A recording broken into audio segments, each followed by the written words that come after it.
Hello everyone, welcome back to my channel. आज हम बात करेंगे मानव स्वास्थ्य व प्राथमिक चिकित्सा के क्वेश्चंस की। ठीक है, इसके क्वेश्चंस जो है generally PGT TGT home science के पीजीटी टीजीटी में आते हैं इसके क्वेश्चंस, लेकिन होम साइंस के नेट में अभी तक ज़्यादा नहीं आते थे। पर क्योंकि अब सिलेबस अपडेट होता जा रहा है तो हो सकता है कि नेट में भी इसके क्वेश्चन आने लगे, क्योंकि जो हमारी नई एनईपी 2020 आई है उसमें ये सब्जेक्ट आपका सिलेबस में इंट्रोड्यूस कर दिया गया है। ठीक है, तो हम अब तक जितने क्वेश्चंस आए हैं सभी के इसमें लेके चलेंगे, जिसमें सबसे पहला है सिर पे लंबी पट्टी बांधने के लिए पट्टियों की आवश्यकता होती है। तो सर पे अगर आपको पट्टी बांधनी है लंबी, तो आपको कितनी पट्टी बांधनी होंगी, उसमें आपको 2 पट्टियों की ज़रूरत होगी। ठीक है, इसके अलावा अगर आपके हाथ में चोट लगी है, फिंगर में चोट लगी है, अंगूठे में चोट लगी है, आपके थंब में चोट लगी है, तो आप 1 पट्टी बांधोगे। ठीक है, और इसके अलावा आपको 3 पट्टी आप किसमें बांधोगे, 3 पट्टी आप बांधोगे अगर आपके टखने, कोहनी और घुटने में चोट लगी है। तो ठीक है, चार पट्टी आप बांधोगे जब आपके चेस्ट में यानी कि छाती में, थाइस में, जांघों में और घाव के बड़े हिस्सों में आप 4 पट्टी बांधोगे। तो नोट कर लेना, इसमें से कुछ भी आ सकता है आपके एग्जाम में। ठीक है, तो जनरली हमारे सर की पट्टी में हम दो पट्टियाँ बांधेंगे। ठीक है, 2 पट्टियाँ मतलब जब हमारे बैंडेज आते हैं ना, जब आपको चोट लग जाती है तो आप जाते हो व्हाइट कलर का वो बैंडेज बांधते हैं, लंबा वाला पट्टी ऐसी जो होती है वो, तो उसको जब वो बांधते हैं तो कितनी कितनी पट्टियाँ आपकी लगेंगी। ठीक है, सेकंड क्वेश्चन है, वर्तमान समय में स्वास्थ्य विज्ञान किस नाम से जाना जाता है। तो इस समय स्वास्थ्य विज्ञान को हम बोलते हैं स्वास्थ्य एवं जन स्वास्थ्य। ठीक है, क्या बोलते हैं, स्वास्थ्य एवं जन स्वास्थ्य बोला जाता है स्वास्थ्य विज्ञान को। ठीक है, मैं आपको जो भी आंसर करा रही हूँ ये मैंने रीचेक करके बिल्कुल जो कंफर्म आंसर्स हैं वो मैं आपको करा रही हूँ। ठीक है, तो मेरे वाला आंसर मुझे लगता है ठीक है। तो इसके बाद नेक्स्ट है आपका थर्ड क्वेश्चन है, भारत की प्रथम स्वास्थ्य कमेटी की स्थापना वर्ष 1946 में स्थापित की गई थी। इसको इस नाम से जाना जाता है। तो किस नाम से जानते हैं इसको, भोर कमेटी। ठीक है, मतलब कि भोर कमेटी नाम से हम इसको जानते हैं। और जो पहली स्वास्थ्य कमेटी ये बनाई गई थी भारत में 1946 में। कौन सी कमेटी, भोर कमेटी। ठीक है, फिर नेक्स्ट क्वेश्चन है आपका, पट्टी बांधने के लिए किस गांठ का प्रयोग किया जाता है। तो पट्टी बांधने के लिए हम रीफ गांठ का प्रयोग करते हैं। कौन सी, रीफ गांठ, क्योंकि चुभती नहीं है। ठीक है, ये आपका हाथ में चुभेगी नहीं है अगर आपने बांधी है तो आप, इसलिए हम कौन सी गांठ का यूज़ करते हैं, रीफ गांठ का यूज़ करते हैं। ठीक है, फिर नेक्स्ट है, हेजबर्ग ने अभिप्रेरणा हाइजीनिक सिद्धांत के अनुसार निम्नलिखित में से कौन सा हाइजीनिक कारक नहीं है। ठीक है, तो हर्षबर्ग की जो थ्योरी है वो मोटिवेशन थ्योरीज में है, ये जनरली एफआरएम में पढ़ते हैं हम, फैमिली रिसोर्स मैनेजमेंट में, तो उसी का क्वेश्चन है ये। तो इसमें ये बोल रहा है कि हर्षबर्ग के जो अभिप्रेरणा हाइजीन सिस्टम है के अनुसार उसमें हाइजीन कारक नहीं है। तो जो हर्षबर्ग ने जो आपका अभिप्रेरणा हाइजीनिक सिस्टम सिद्धांत दिया था, इसमें 2 फैक्टर थे, एक था आपका मोटिवेटिंग फैक्टर और दूसरा था हाइजीनिक फैक्टर। ठीक है, तो मोटिवेटिंग फैक्टर में आपका मोटिवेटिंग फैक्टर था, हाइजीनिक फैक्टर था। तो हाइजीनिक फैक्टर में क्या आता है, एक तो कार्यकारी अवस्थाएं आती हैं, यानी कि वर्किंग कंडीशंस आती है कि आपकी वर्किंग कंडीशन कैसी है, सैलरी आपकी कैसी है। इसके अलावा आपका रिलेशनशिप बिटवीन सुपरवाइजर आपका इसके अंदर आएगा, और कार्य अपने आप में यानी कि वर्क इटसेल्फ जो है वो आपका किस में आएगा, ये आपका मोटिवेटिंग फैक्टर में आएगा। ठीक है, 2 फैक्टर्स बताए थे ना हर्षबर्ग ने, एक मोटिवेटिंग फैक्टर बताया था और एक आपका बताया था हाइजीनिक फैक्टर। ठीक है, मोटिवेटिंग फैक्टर वो होते हैं जैसे कि आपको खूब सारा पैसा मिल रहा है, आपको बहुत सारा प्रेज मिल रहा है, तो वो मोटिवेटिंग फैक्टर में आएगा। हाइजीनिक फैक्टर में क्या आएगा कि आपको मिल तो कुछ भी नहीं रहा है लेकिन कुछ नुकसानदायक, मतलब माहौल अच्छा है, वर्किंग कंडीशंस अच्छी हैं, तो आप डिमोटिवेट भी नहीं होगे। ठीक है, तो ये आपके हर्षबर्ग की थ्योरी थी। तो इसमें वर्क इटसेल्फ जो है वो आपके मोटिवेटिंग फैक्टर में आएगा, हाइजीनिक फैक्टर में नहीं आएगा। ठीक है, चलो इसके बाद नेक्स्ट क्वेश्चन है, आईपीवी त्वचा के नीचे में से दिया जाता है, आईपीवी का परिवर्णी क्या है। आईपीवी है आपका इनएक्टिवेटेड पोलियो वायरस वैक्सीन। ठीक है, इनएक्टिवेटेड पोलियो वायरस वैक्सीन हमारा आईपीवी होता है, inactivated polio virus. Inactivated polio vaccine कौन सा वाला है भाई, ये होगा पोलियो वायरस वैक्सीन। ठीक है, ये होगा आपका इनएक्टिवेटेड पोलियो वायरस वैक्सीन। ठीक है, तो ये आपका आंसर है इसका, इनएक्टिवेटेड पोलियो वायरस वैक्सीन। फिर नेक्स्ट क्वेश्चन है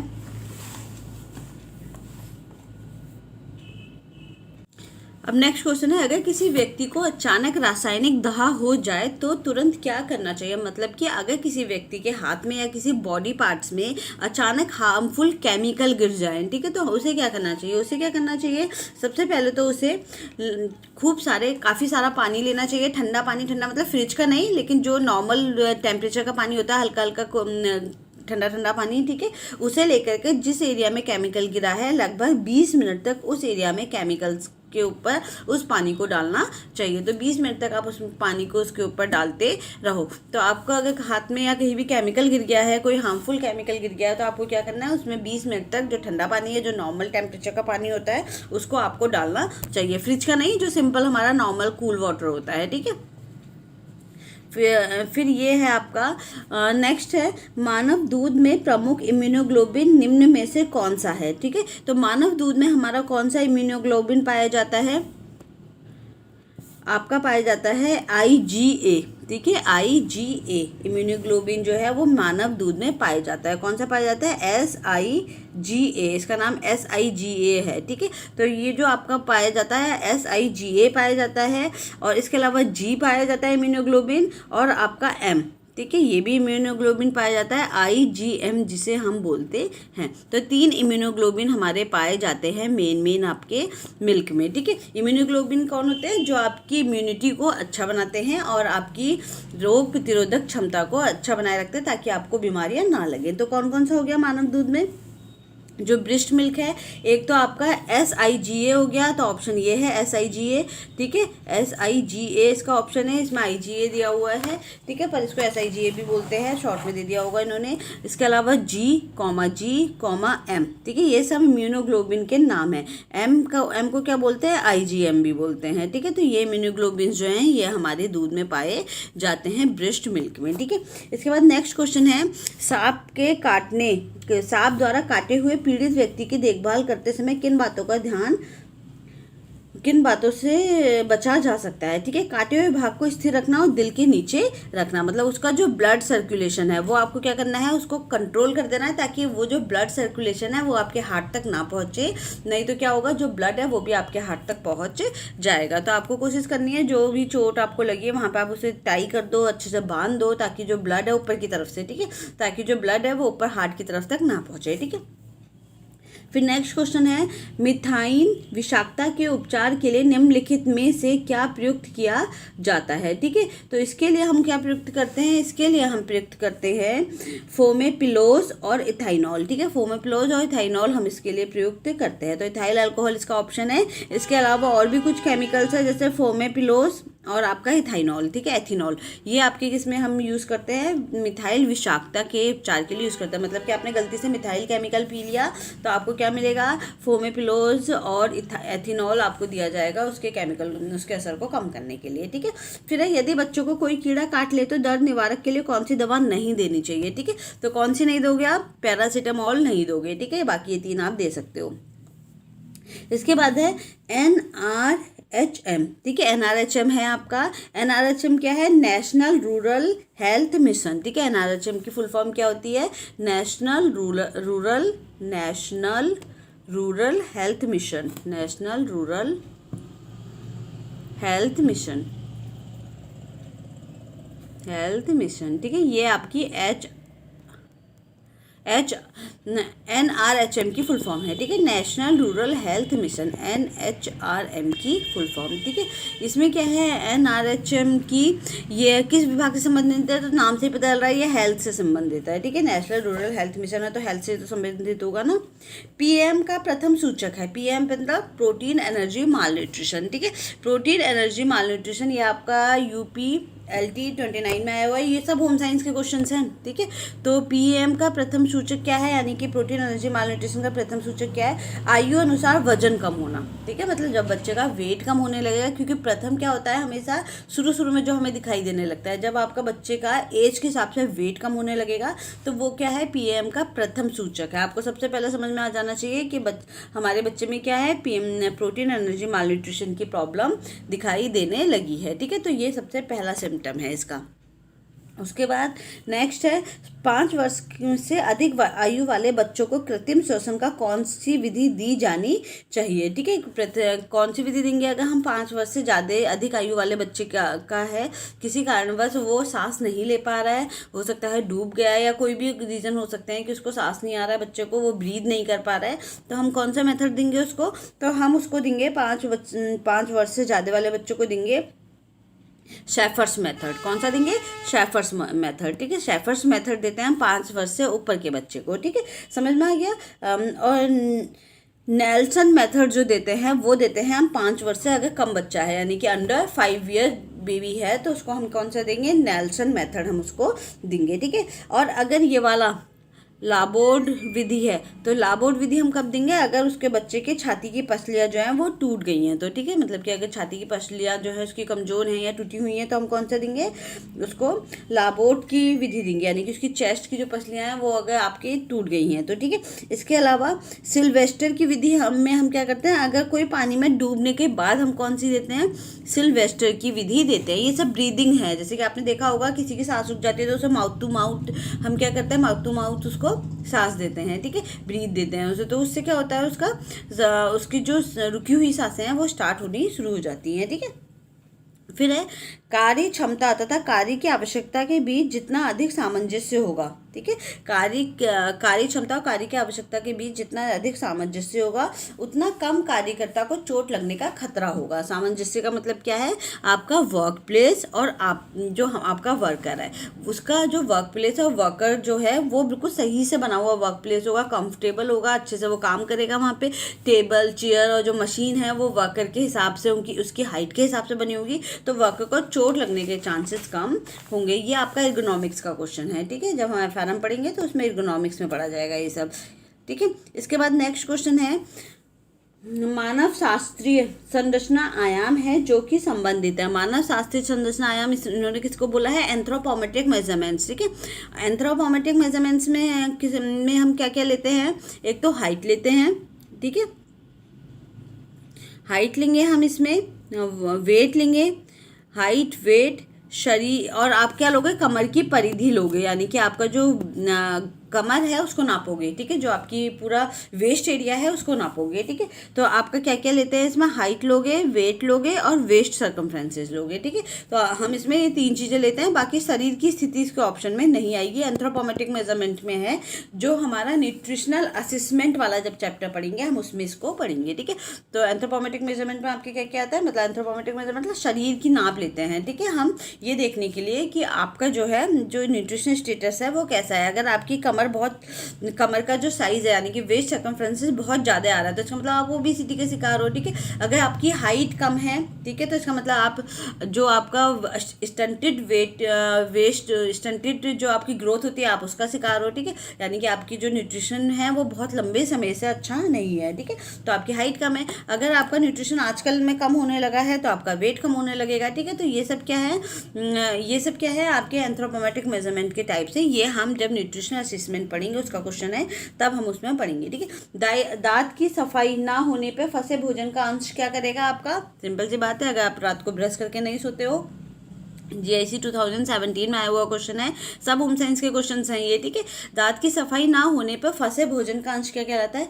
पॉलिश काट देगा। एक तो वो जो पॉलिश मतलब है आपके दांत के ऊपर दांतों के ऊपर जो एक लेयर लगी हुई थी उसको काट देगा, बैक्टीरिया उत्पन्न करेगा और मुख में दुर्गंध पैदा करेगा, ठीक है। तो ये तीनों उपरोक्त सब जो है ये सभी ऑप्शन सही हैं। इसे रात को ब्रश करके सोना चाहिए, ठीक है। इसके बाद है प्रधानमंत्री नरेंद्र मोदी ने कब स्वच्छ भारत अभियान की घोषणा की थी, ठीक है। तो 2 अक्टूबर 2014 को उन्होंने क्या किया था? स्वच्छ भारत अभियान की घोषणा की थी, ठीक है। 2 अक्टूबर 2014 को उन्होंने घोषणा की थी स्वच्छ भारत अभियान की। फिर नेक्स्ट है राष्ट्रीय शिक्षा की शारीरिक शिक्षा के प्रमुख उद्देश्य हैं, ठीक है। राष्ट्रीय शिक्षा और शारीरिक शिक्षा के प्रमुख उद्देश्य क्या हैं आपके? सामाजिक आदतों एवं अभिवृत्तियों हेतु, ठीक है। मतलब आपको क्या करना है? सोसाइटी की आदतें अच्छी करनी है, उनका एटीट्यूड जो है वो बदलना है, ठीक है। फिर नेक्स्ट क्वेश्चन है प्रारंभिक स्वास्थ्य केंद्र की आवश्यकताओं को सर्वप्रथम किसने प्रस्तुत किया था? तो भोर कमेटी अभी हमने देखी थी, भोर कमेटी थी, उन्होंने प्रस्तुत किया था। ठीक है, भोर कमेटी किसने दी थी? 1943 में बनी थी ये कमेटी, और सर जोसेफ भोर थे, वो इसके अध्यक्ष थे। ठीक है, इन्होंने स्वास्थ्य सर्वेक्षण एवं विकास कमेटी बना करके उसका सर्वे किया था कि हमारे देश में किस तरीके के स्वास्थ्य सेवाओं की जरूरत है। ठीक है, तो ये भोर कमेटी में हुआ था ये सब।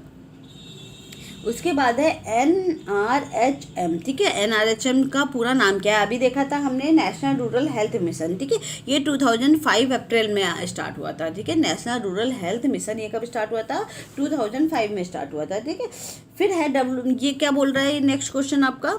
स्वास्थ्य संपूर्ण शारीरिक, मानसिक एवं सामाजिक स्वास्थ्य की स्थिति है तथा रोग मात्र का अभाव अथवा सृजनात्मक नहीं है। ठीक है, ये डेफिनेशन किसने बोली थी? कि संपूर्ण शारीरिक, मानसिक और सामाजिक स्वास्थ्य की स्थिति है। स्वास्थ्य का मतलब क्या है? आप फिजिकली, मेंटली और सोशली फिट हो। ठीक है, और तथा मात्र रोग का अभाव अथवा सृजनात्मक नहीं है। ठीक है, ये किसने बोला था? ये वाली डेफिनेशन दी है वर्ल्ड हेल्थ ऑर्गेनाइजेशन ने। ठीक है, WHO ने दी है, WHO ने डेफिनेशन दी है, वर्ल्ड हेल्थ ऑर्गेनाइजेशन ने हेल्थ की डेफिनेशन है। ठीक है, फिर है स्वास्थ्य शिक्षा की विधियां हैं।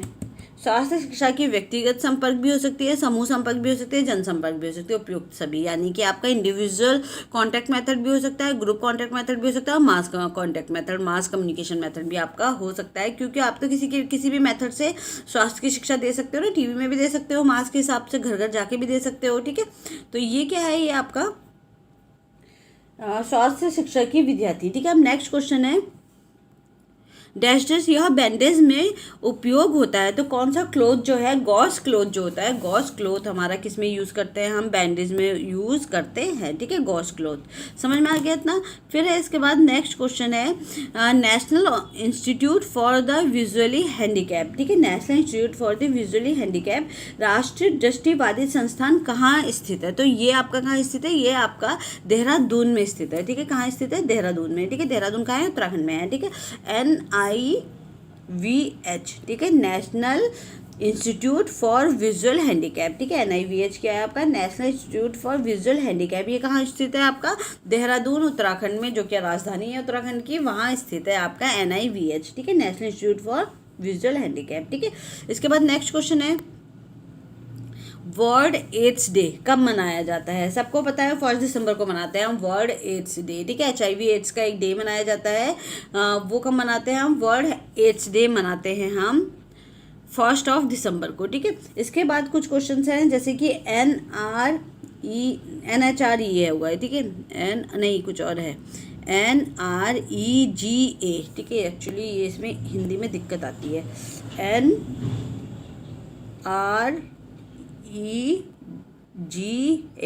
ये नरेगा है। ठीक है, नरेगा आपका क्या है? नरेगा किससे होगा? National rural employment guarantee act. ठीक है, यही है ना, जो आजकल इसको मनरेगा भी बोलते हैं, Mahatma Gandhi national rural employment guarantee act. ये आपका 2005 में स्टार्ट हुआ था। ठीक है, तो ये किससे रिलेटेड था? ये वाला आपका नरेगा, आपका national rural employment guarantee act आपका एम्प्लॉयमेंट यानी कि रोजगार से रिलेटेड होगा। तो इसका ऑप्शन क्या है? इसका आंसर क्या है? रोजगार। ठीक है, आपका रोजगार से रिलेटेड ये है। इसके बाद है आपका नेक्स्ट है NRHM। ठीक है, नेशनल रूरल हेल्थ मिशन, ये भी हमने देखा है। ठीक है, नेशनल रूरल हेल्थ मिशन आपका किससे रिलेटेड है? ये आपका स्वास्थ्य यानी कि हेल्थ से रिलेटेड है। ठीक है, ये आपका किससे रिलेटेड होगा?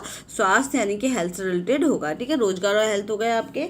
फिर इसका TSC। ठीक है, TSC क्या है आपका? Total sanitation campaign. ठीक है, TSC क्या है आपका? Total sanitation campaign. ये आपका किससे रिलेटेड है? 1954 में हुआ था, और ये स्वच्छता से रिलेटेड है। ये देखो, स्वच्छता से रिलेटेड है। ठीक है, ये टोटल सैनिटेशन कैंपेन TSC। ठीक है, TSC total sanitation campaign, total sanitation campaign, sanitation campaign. ठीक है, टोटल सैनिटेशन कैंपेन, ये आपका TSC से रिलेटेड है। ठीक है, किससे रिलेटेड है? सैनिटेशन। सैनिटेशन मतलब साफ सफाई, स्वच्छता से रिलेटेड है ये। ठीक है, फिर है ICDS, सबको पता है, इंटीग्रेटेड चाइल्ड डेवलपमेंट सर्विसेज। ये किससे रिलेटेड है? बाल स्वास्थ्य एवं पोषण से रिलेटेड है। ठीक है, बाल स्वास्थ्य एवं पोषण से रिलेटेड है। ये तो मुझे लगता है सबको रटा हुआ होगा। ठीक है, इसकी आया है आपका दिसंबर 2014 नेट का पेपर में आया है ये, ठीक है। फिर इसके बाद है ये आपका, ये भी आया है दिसंबर नेट के पेपर में, दिसंबर 2019। अंतर्राष्ट्रीय साक्षरता दिवस निम्नलिखित में से कौन सी तारीख में मनाया जाता है? तो आप किसमें बताते हो? 8 सितंबर को मनाते हो, नेशनल लिटरेसी डे, ठीक है। इंटरनेशनल लिटरेसी डे है ये। आप कब मनाते हो? 8 सितंबर को मनाते हो इंटरनेशनल लिटरेसी डे, 8 सितंबर को, ठीक है। तो इसके बाद है आपका मानव विकास रिपोर्ट के अनुसार किसी भी देश में मानव विकास मापन के लिए आयाम है, ठीक है। जो आपकी ह्यूमन डेवलपमेंट रिपोर्ट निकलती है, HDI जिसे बोलते हैं हम, ह्यूमन डेवलपमेंट रिपोर्ट, ठीक है। उसके अनुसार आपका HDI, ठीक है, ह्यूमन डेवलपमेंट इंडेक्स भी बोलते हैं हम इसे। तो ह्यूमन डेवलपमेंट इंडेक्स एक रिपोर्ट निकालती है जिसमें आपका ह्यूमन डेवलपमेंट की क्या क्या डायमेंशन है, मतलब इस रिपोर्ट में किस किस हेडिंग्स को रखा जाएगा। तो इसके अंदर एक तो आप लॉन्गेविटी को रखते हो, यानी कि दीर्घायु। लॉन्गेविटी है कितना आप लंबे समय तक आजकल जीवन चलता है, व्यक्ति कितना जीता है, ठीक है, लॉन्गेविटी आएगा इसमें। दूसरा इसमें नॉलेज आता है। तीसरा इसमें डिसेंट स्टैंडर्ड ऑफ लिविंग, ठीक है। सेकंड आपके इसमें क्या आएगा? नॉलेज, यानी कि ज्ञान आएगा आपका इस क्वेश्चन के अंदर। तो इसके अलावा आएगा आपका शिष्ट जीवन स्तर, यानी कि डिसेंट स्टैंडर्ड ऑफ लिविंग कितना है आपका, किस तरीके से आपकी अर्निंग ठीक है, आप एक अच्छा जीवन जी रहे हो, ठीक है। ये चीज़ें आपकी इसके अंदर आती है। नीचे दिया हुआ भी है इसमें आंसर में। हैप्पीनेस नहीं आता, सॉरी, इसमें हैप्पीनेस आपका इसमें HDI में नहीं आता है, ठीक है। HDI में आपका क्या आएगा? HDI में आपका आएगा एक तो दीर्घायु आएगी, यानी कि आपकी लॉन्गेविटी कितनी है, लाइफ कितना, आजकल लोगों की लाइफ कितने समय तक, जैसे कि पहले 100 ईयर थी, 100 साल तक लगभग लोग जीते थे, लेकिन आपके आजकल को 60-70 ईयर जो है एवरेज चल रहा है, ठीक है। तो नॉलेज और आपका डिसेंट स्टैंडर्ड ऑफ लिविंग इसके ऑप्शन आंसर्स में आएंगे। ये आपका आया है जून 2012 का आया हुआ क्वेश्चन है, ठीक है।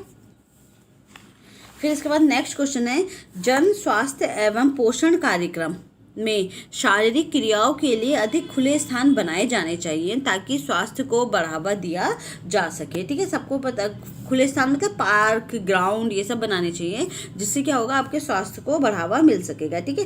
क्यों? क्योंकि इसका क्या इसमें क्या होगा, ओवरवेट एंड ओबिसिटी जो है नॉन कम्युनिकेबल डिजीजेस को बढ़ाने का काम करती है। अधिक शारीरिक भार एवं मोटापा गैर संक्रामक रोगों के विकास को बढ़ावा देने का मुख्य कारण है, ठीक है। तो ये दोनों ही आपके क्या हैं, सही हैं, ठीक है, दोनों ही सही है। एक तो सब पहले क्या बोल रहा है, public nutrition health programme should create more space for physical activity to promote fitness, ठीक है। मतलब फिटनेस को प्रमोट करने के लिए अच्छी फिजिकल एक्टिविटीज़ हमारी हो, इसके लिए ओपन स्पेसेस, पार्क हो गया, ग्राउंड हो गया, ऐसे बनाए जाने चाहिए, ठीक है। तो क्योंकि आजकल जो आपका शारीरिक भार, आपका ओबिसिटी और मोटापा है, ये क्या करता है, आपके विकास को बढ़ावा दे। इससे क्या होगा, आपका जो नॉन संक्रमण डिजीजेज हैं, ठीक है, यानी कि नॉन कम्युनिकेबल डिजीजेज हैं, उनके होने के चांसेस होंगे। जैसे कि हार्ट डिजीज हो गई आपकी, ठीक है, जो फैलती नहीं है किसी से, हमारी बॉडी के अंदर होती है। हार्ट डिजीज हो गई, BP हो गया, ठीक है, डायबिटीज़ हो गया। तो ये वाली प्रॉब्लम जो है, ये सब नॉन कम्युनिकेबल डिजीज़ में आती हैं, जो हमारी बॉडी की अपनी खुद की प्रॉब्लम्स हैं, ठीक है। तो ये आपकी बढ़ती हैं जब आपका वेट और जो आपकी एक्सरसाइज आप कम करते हो, अपना वेट कंट्रोल नहीं करते हो, तो ये सारी प्रॉब्लम आगे आपको देखने को मिलती हैं। बढ़ती उम्र के साथ शारीरिक कार्यों में होने वाले परिवर्तन निम्नलिखित हैं, ठीक है। जैसे जैसे आपकी एज बढ़ेगी, age related progressive loss of muscles, ठीक है, progressive loss of muscles mass and strength. तो जैसे जैसे आपकी एज बढ़ेगी तो बॉडी में क्या क्या बदलाव आते हैं। एक तो क्या देखने को मिलता है, साइकोपीनिया देखने को मिलता है, ठीक है, साइकोपीनिया देखने को मिलता है इसमें, ये वाला साइकोपीनिया है। दूसरा आपका BMD में कमी, ठीक है, BMD यानी कि क्या है, BMD आपका बोन मिनरल डेंसिटी, ठीक है, बोन मिनरल डेंसिटी, ठीक है, यानी कि हड्डियों में से जो आपकी जो बोन्स हैं उसमें से जितना भी कैल्शियम है, डेंसिटी, ठीक है, डेंसिटी, तो जितना भी कैल्शियम है वो आपका कम होने लगेगा, बोन मिनरल डेंसिटी, ठीक है। तो हड्डियाँ वीक होने लगेंगी आपकी। फिर ये है, इसके आगे आपका है डिस्गूसिया, ठीक है। डिस्गूसिया में क्या होता है, आपका टेस्ट कम हो जाना, ठीक है, टेस्ट अच्छा नहीं आता आपको खाने में, ठीक है। इसके बाद पहला वाला साइकोपीनिया क्या था आपका, loss of muscles mass and strength, जो आपकी मसल्स में जो मजबूती है, ठीक है, वो कम होने लगती है, ठीक है, तो वो उसको क्या बोलते हैं, साइकोपीनिया बोलते हैं, ठीक है। क्लियर हो गया? तो आपका इसका आंसर क्या आएगा, साइकोपीनिया आएगा। बीएमआर में वृद्धि नहीं होती क्योंकि वो कम एज में होती है बीएमआर में वृद्धि, ठीक है। और बीएमडी में वृद्धि भी नहीं होगी क्योंकि बोन मिनरल डेंसिटी जो है वो बढ़ता नहीं घटता है। तो इसके ऑप्शन क्या होंगे आपके, सार्कोपीनिया, बीएमडी में कमी और डिस्कूसिया, ठीक है। ये तीन आपके इसके ऑप्शन सही आएंगे। ये तीन प्रॉब्लम्स क्या है, हमारी फिजिकल प्रॉब्लम है, ठीक है, जब हमारी एज के साथ साथ बढ़ती है। फिर है नेक्स्ट क्वेश्चन है, नीचे दिए गए कथन में से जिसमें से एक कथन ए और दूसरा कथन आर है, कथनों को पढ़िए और नीचे दिए गए कूट का प्रयोग कर सही उत्तर चुनिए। क्या लिखा है, सॉरी इनके ना मुझे भी इंग्लिश ट्रांसलेशन नहीं मिले हैं दोनों के, मैं करके बता दूंगी आपको, ठीक है, क्योंकि हिंदी में इतने समझ में नहीं आते, तो मैं इंग्लिश ट्रांसलेशन करके बताऊंगी। फिर नेक्स्ट क्वेश्चन है 35 वाला एपीए के अनुसार सामान्य नैतिक सिद्धांत निम्न में से कौन से हैं। तो एपीए क्या है आपका, अमेरिकन साइकोलॉजिकल एसोसिएशन, ठीक है। अमेरिकन साइकोलॉजिकल एसोसिएशन ने क्या दिए हैं आपको, कुछ नैतिक सिद्धांत दिए हैं। Which of the following are the general ethical principle. Ethical principles कौन कौन से हैं, तो एथिकल प्रिंसिपल्स इसमें कौन कौन से होंगे, एक है उपकारिता और नॉन मॉल्फिसिस, ठीक है, नॉन मॉल्फिसेंस हैं ये आपका, बेनिफिशरीज एंड नॉन मॉल्फिसेंस। दूसरा है इसमें आपका patriotic, conformity, credibility, justice, integrity और रिस्पेक्ट, ठीक है। तो इसका आंसर क्या क्या आएगा, इसका आंसर है आपका उपकारिता और नॉन फ्लेमिसिस, इसका मतलब है उपकार, अहित, सत्य के प्रति निष्ठा, ठीक है, फेडिलिटी एंड रिस्पॉन्सिबिलिटी, ठीक है। ये आपका पहला वाला आंसर आएगा इसमें आपका एक तो, ठीक है। दूसरा आएगा आपका क्रेडिबिलिटी, ठीक है, विश्वसनीय होनी चाहिए आपकी रिसर्च। तीसरा आएगा आपका जस्टिस करना चाहिए आपको रिसर्च में, किसी के साथ अन्याय ना हो आपकी रिसर्च में। एक निश्चितता, इंटीग्रिटी आएगी। और लास्ट वाला आएगा आपका रिस्पेक्ट, ठीक है। इतने आपके इसके आंसर्स आएंगे। नहीं, इसमें ये नहीं आएगा आदत वाला, ठीक है, ये आंसर इसका नहीं है। फॉर ए, डी, ई और एफ 4 आंसर्स हैं इसके, ठीक है, आदत नहीं आएगा इसमें, सॉरी। तो ये आपके 4 ऑप्शन इसके आंसर आएंगे, यानी कि 4 ऑप्शन इसके आंसर के, यानी कि आपका अमेरिकन साइकोलॉजिकल, ये रिसर्च का क्वेश्चन है, ठीक है। अमेरिकन साइकोलॉजिकल एसोसिएशन ने क्या बोला था कि आपका अगर आपको रिसर्च करनी है तो उसमें कितने एथिक्स आपको सोच के चलने चाहिए। तो सबसे पहला तो आपको क्या सोच के चलना चाहिए कि आपका उपकार का भाव हो, अहित का भाव, किसी का नुकसान ना करो आप, सत्य के प्रति निष्ठा हो, फेडिलिटी एंड रिस्पॉन्सिबिलिटीज को बोलते हैं आप, पहला वाला, ठीक है, उपकारिता और नॉन फ्लेमेंसिस कहते हैं, ठीक है। उसके बाद है आपका दूसरा है क्रेडिबिलिटी है, जस्टिस है। क्रेडिबिलिटी आपका ये हो गया, विश्वसनीयता, विश्वसनीय होनी चाहिए, जस्टिस होनी चाहिए और एक निश्चितता यानी कि इंटीग्रिटी होना चाहिए, ठीक है। इतने ऑप्शंस आपके इसमें हैं। इसके बाद नेक्स्ट क्वेश्चन है रोगों की रोकथाम और स्वास्थ्य का संवर्धन। रोगों की रोकथाम और स्वास्थ्य का संवर्धन का प्रथम उद्देश्य है रोकथाम दवा, ठीक है, रोकथाम दवा देना।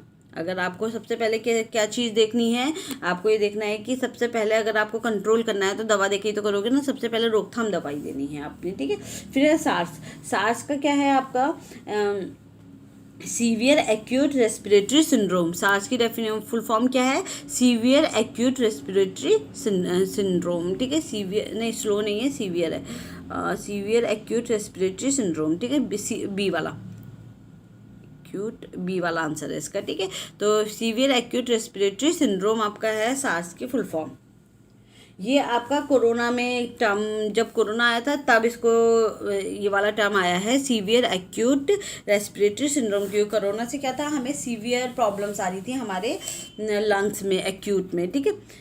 फिर इसके बाद है बिस्तर घाव के क्या कारण है। बिस्तर घाव के क्या कारण है, एक तो दबाव लगना, रगड़ लगना और गीलापन, यानी कि जो व्यक्ति हर समय बिस्तर पे लेटा रहता है, बेड पे रहता है, वो बेड से उठ नहीं सकता, तो उसको कितने तरह के घाव हो सकते हैं। तो बिस्तर घाव, उसकी बैक में सब घाव हो जाते हैं, तो उसको बोलते हैं बिस्तर घाव के क्या कारण है, दबाव, रगड़, गीलापन, ये सब उसके कारण है, ठीक है।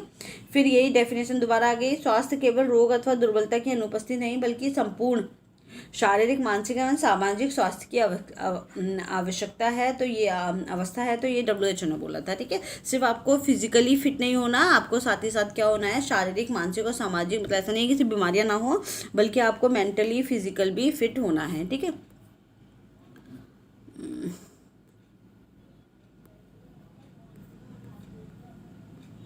अच्छे स्वास्थ्य के संदर्भ में किसका महत्व है। ठीक है, नेक्स्ट क्वेश्चन है, अच्छे स्वास्थ्य के संदर्भ में किसका महत्व है।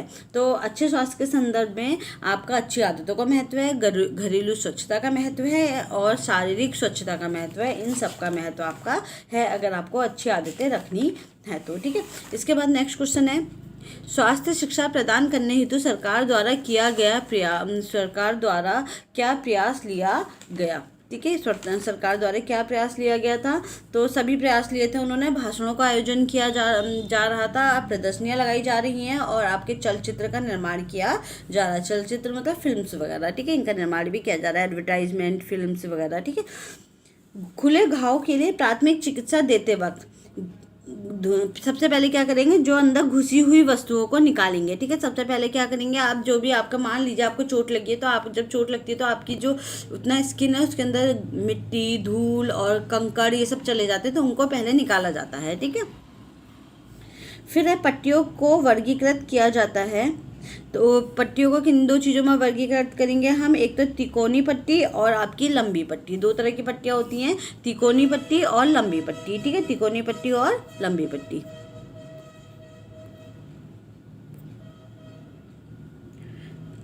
43।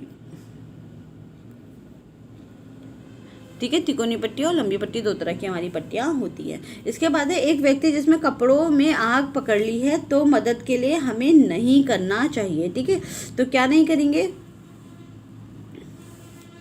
अब क्या नहीं करेंगे तो उसको छोड़ दो, पर हम क्या करेंगे ये देख लेते हैं। ठीक है, तो हम क्योंकि इसके ऑप्शंस में ठीक बैठ नहीं रहा था कुछ, तो हम क्या करेंगे, हम क्या करते हैं इसमें अगर किसी व्यक्ति के कपड़े हमने कपड़ों में आग लगी तो हम उसे स्टॉप करेंगे, ड्रॉप करेंगे और रोल करेंगे, यानी कि उसे रोकेंगे, उसे ज़मीन पर लेटाएंगे और फर्श पर उसे रोल करेंगे। तो सबसे पहले जो उसकी आग है उससे ही बुझ जाएगी। आप जहाँ हैं वहीं रहें, फर्श पर गिरे और आगे बढ़ने के बाद पानी से ठंडा करें। ठीक है, फर्श में आपको क्या करना है, लुढ़कना है। ठीक है, मतलब फर्श में रोल ऑन होना है। रोल ऑन हो गया फर्श पे तो आपकी आग जो है वो जल्दी मिटेगी। ठीक है, अगर आप भागने लगोगे तो और भी ज़्यादा जल्दी और भी ज़्यादा फैलेगी, क्योंकि हवा क्या करती है, आपको आग को और भी ज़्यादा फैलाती है। ठीक है, फिर है नेक्स्ट है, एक प्राथमिक चिकित्सा देने वाले व्यक्ति को ऐसा नहीं करना चाहिए। ठीक है, तो क्या नहीं करना चाहिए उसे, किसी अन्य व्यक्ति द्वारा बांधी गई पट्टी को खोल के चोट की जांच उसे नहीं करनी चाहिए। ये 2005 का क्वेश्चन है, अब इस तरीके के क्वेश्चन नहीं आते हैं। ठीक है,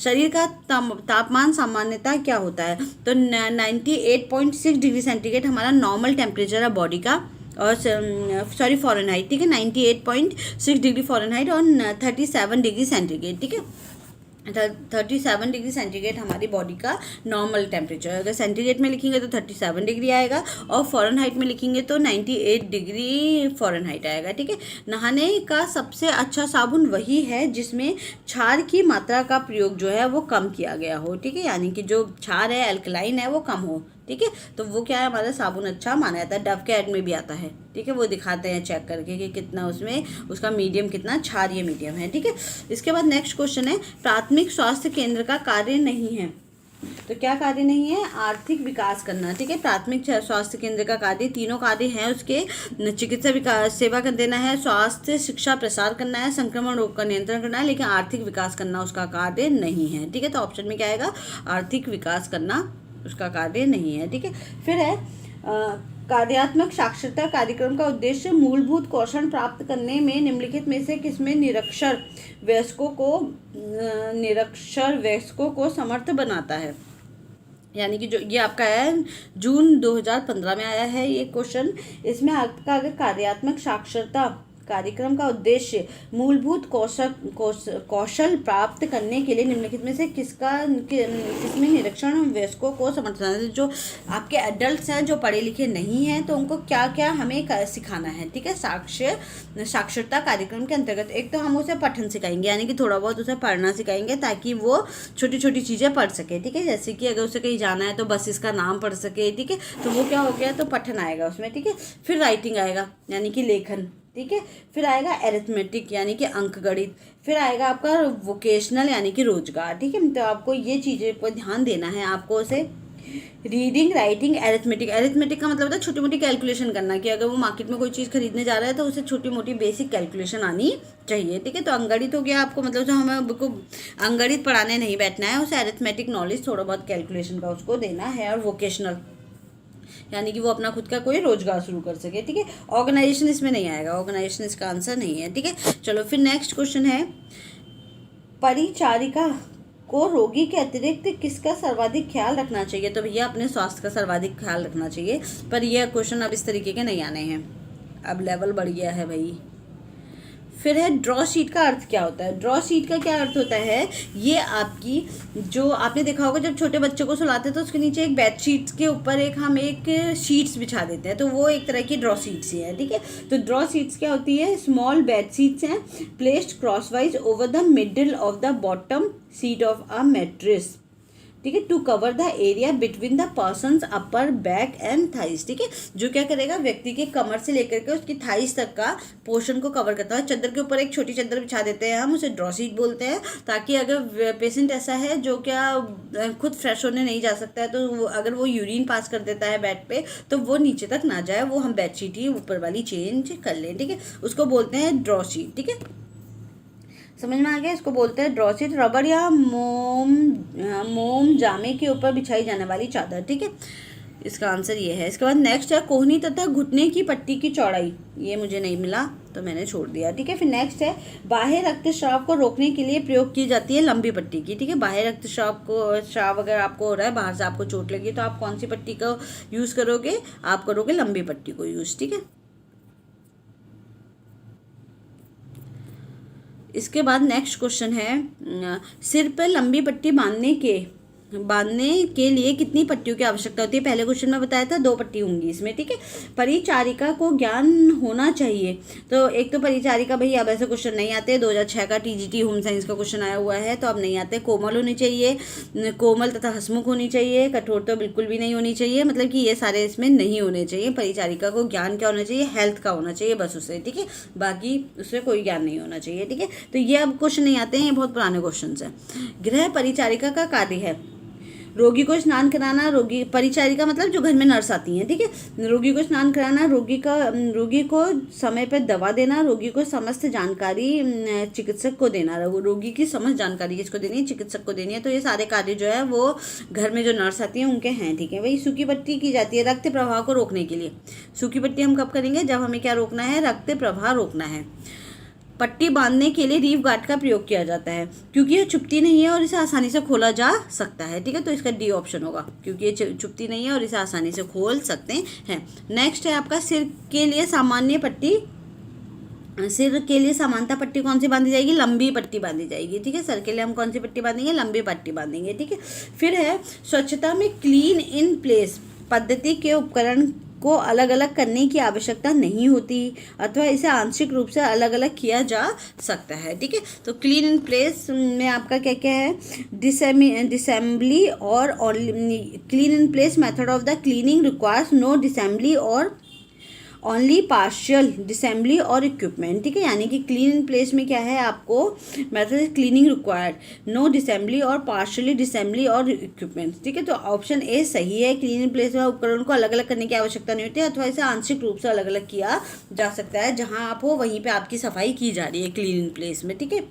दूसरा है क्लीन इन प्लेस पद्धति के उपकरण के भागों को एक पाइप सिस्टम के माध्यम से रासायनिक अवयवों के फैलाव के द्वारा स्वच्छ एवं साफ सुथरा किया जाता है। तो इसका आर गलत है और ए जो है वो सही है, ठीक है। क्लीन प्लेस का मतलब होता है आप जहाँ हो वही आपको ट्रीटमेंट दिया जा रहा है, ठीक है। इसके बाद नेक्स्ट क्वेश्चन है आकस्मिक घटना के समय प्राथमिक चिकित्सा दी जाती है, तो तत्काल दी जाएगी आपको, ठीक है। तत्काल वाली दी जाती है आपको आकस्मिक घटना के समय। आपका कहीं एक्सीडेंट हो गया तो वहाँ पे आपको कौन सी वाली मिलेगी? प्राथमिक चिकित्सा मिलेगी। प्राथमिक स्वास्थ्य केंद्र का मुख्य प्रशासनिक अधिकारी होता है, प्रथम चिकित्सा अधिकारी होता है, ठीक है। प्राथमिक स्वास्थ्य केंद्र का जो प्रमुख प्रशासनिक अधिकारी होगा वो कौन सा है? प्रथम चिकित्सा अधिकारी होगा, ठीक है। स्वस्थ रहने के लिए व्यायाम आवश्यक है, क्योंकि यह शरीर का बनाता है क्रियाशील एवं स्वस्थ, ठीक है, ए बी सी में आपका इसका बी ऑप्शन है, क्रियाशील एवं स्वस्थ आपको बनाता है। 64 है प्राथमिक चिकित्सा क्या है, ठीक है, डॉक्टर के पहुंचने से पहले रोगी को दी जाने वाली चिकित्सा, मतलब डॉक्टर नहीं पहुंच पाया या रोगी जो है वो डॉक्टर तक नहीं पहुंच पाया तो वो किसके अंदर आएगी, तब आप कौन सी चिकित्सा दे रहे हो, आप उसको प्राथमिक चिकित्सा दे रहे हो, ठीक है।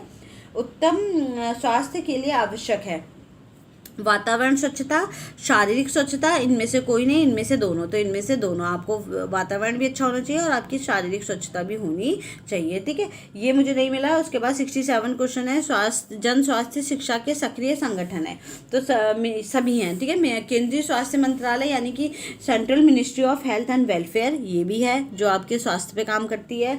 WHO वर्ल्ड हेल्थ ऑर्गेनाइजेशन और स्टेट का जितने भी स्वास्थ्य विभाग और स्थानीय निकाय है, जो हॉस्पिटल्स और छोटे मोटे हॉस्पिटल्स हैं, ये सब भी किस पे काम करते हैं, जन स्वास्थ्य पे ही काम करते हैं।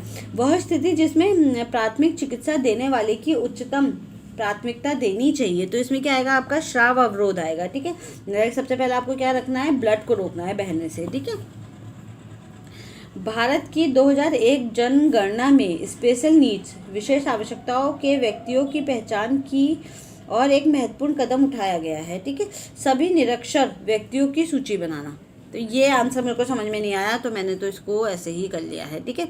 इसके बाद नेक्स्ट को, अब ये लास्ट आपका है इसका, इसमें आप विशेष के बारे में, जो पॉइजन है उसके बारे में पढ़ेंगे। तो सबसे पहला क्वेश्चन है, निम्न विषयों में कौन सा निद्राकारी विष, मतलब जैसे पी करके आपको क्या आएगी, नींद आएगी भाई, तो कौन सा है, अफीम है, ठीक है, अफीम को पी के क्या आता है, नींद आती है, वैसे तो सभी को पी के आती है पर अफीम को पी के ज़्यादा नींद आती है आपको, ठीक है। फिर नेक्स्ट क्वेश्चन है, जिंक फॉस्फाइड एक जहर के रूप में किसके लिए यूज़ करते हैं, हम चूहों को मारने के लिए, ठीक है, चूहों को मारने के लिए हम कौन सा यूज़ करेंगे, जिंक फॉस्फाइड यूज़ करेंगे, ठीक है। फिर है आपका नेक्स्ट क्वेश्चन है जो मुझे नहीं है समझ में आया इसका हिंदी ट्रांसलेशन, तो मैंने छोड़ दिया है। फिर है, तेज बहाव बहते हुए रुधिर को रोकने के लिए प्रयोग करते हैं बर्फ की पट्टी, ठीक है, तेज बर्फ की पट्टी प्रयोग करते हैं, ठीक है। विष खाने वाले व्यक्तियों की पहली पहचान है, सबसे पहले क्या होता है, जो उनकी पुतलियों का सिकुड़ जाना और फैल जाना, उनकी जो आईज के अंदर जो आपकी वो होती है ना ब्लैक वाला, ठीक है, ये जो वाइट आई के अंदर जो ब्लैक वाला पोर्शन होता है, ठीक है, ये क्या है, ये आपका सिकुड़ और फैलने लगता है, ठीक है। इसके बाद है, इसमें सबसे खतरनाक विष होता है मस्तिष्क तथा तंत्रिकाओं पर प्रभाव डालने वाला विष, जो सबसे पहले आपके ब्रेन को और नर्व सिस्टम को खराब करेगा, ठीक है, वाला विष वाला जहर जो होगा सबसे ज़्यादा खराब होगा, पॉइजन, ठीक है। प्राथमिक चिकित्सक में भिन्न गुण होने चाहिए, उत्तम स्वास्थ्य एवं दृढ़ हृदय, ठीक है, खुद का स्वास्थ्य अच्छा हो और हृदय भी उसका अच्छा हो, ठीक है। शारीरिक, फिर रासायनिक विषक्रामिक है, मतलब कि रासायनिक जो आपके केमिकल्स हैं जिन जो क्या करते हैं, वायरस और इन सबको बढ़ने, बैक्टीरिया और वायरस को ख़त्म करते हैं, ठीक है। इसमें से आपका सल्फर डाइऑक्साइड हो सकता है, फॉर्मेलिन है, क्लोरीन है, ब्लीचिंग है पाउडर है, पोटेशियम परमैंगनेट है जिसे हम लाल दवा भी बोलते हैं, कॉपर सल्फेट है जिसे तूतिया नीला थोता बोलते हैं, ठीक है, तूतिया नीला थोता में से बोलते हैं। तो ये सब क्या है, ये सब आपके केमिकल्स हैं जो जैसे कि आप फिनाइल्स वगैरह डालते हो ना, तो जो बैक्टीरिया वायरस को ख़त्म करने का काम करते हैं, ठीक है। तो ये सारे हमारे क्वेश्चन से बहुत ज़्यादा इंपॉर्टेंट क्वेश्चन मुझे नहीं लगता है ये, पर क्योंकि अभी तक आए थे तो हमें करने थे, ऊपर से नेट में बहुत कम आते हैं, इसमें से एक आध क्वेश्चन कभी दे देते हैं, नहीं तो नेट में ये वाले चैप्टर्स तो नहीं आता, लेकिन TGT PGT और जो आपके बाकी क्वेश्चन हैं उनमें आते हैं ये, ठीक है। Thank you everyone, have a nice day.